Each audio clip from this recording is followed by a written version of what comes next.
عزیز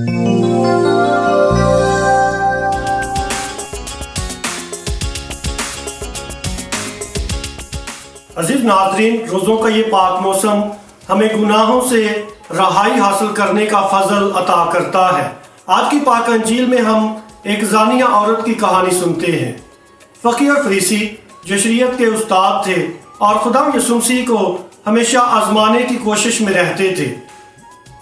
اس کہانی میں یوں ہوا کہ فقیوں اور فریسیوں نے عورت کو گناہ کی حالت میں پکڑا اور اس کو خدا یسوع مسیح کے پاس لے کر آئے۔ ہاتھوں میں یقیناً پتھر تھے اور سنسار کرنے کے لیے بھی وہ تیار تھے۔ جب دائرے میں کھڑے ہوئے اور خدا یسوع مسیح سے سوال کیا تاکہ وہ اس کا انصاف کرے، اور خدا یسوع مسیح نے اس پر کوئی فتویٰ نہیں دیا بلکہ سب کو یہ دعوت دی جن کے ہاتھوں میں پتھر تھے کہ سب سے پہلا پتھر وہ مارے جس نے کبھی کوئی گناہ نہیں کیا۔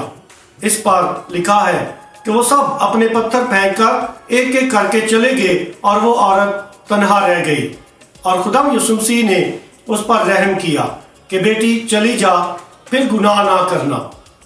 اندازہ کرے کہ معافی کا یہ کلمہ سن کر اس عورت کی زندگی میں کیسی خوشی کی ایک لہر دوڑ گئی ہوگی، کتنا اس کو باطنی سکون حاصل ہوا ہوگا۔ خدا یسوع مسیح نے اس پر کوئی فتویٰ نہیں لگایا بلکہ اس کو آزادی کا تحفہ دیا ہے، گناہ سے رہائی کا تحفہ دیا ہے۔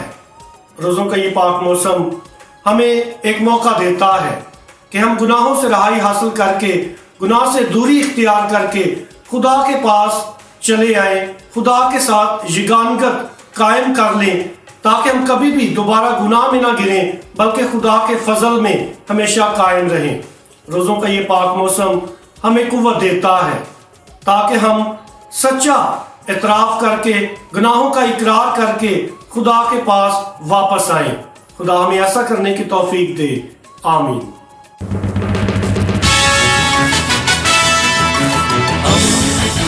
دوستی کا پیمبر، ریڈیو ویریتاس ایشیا۔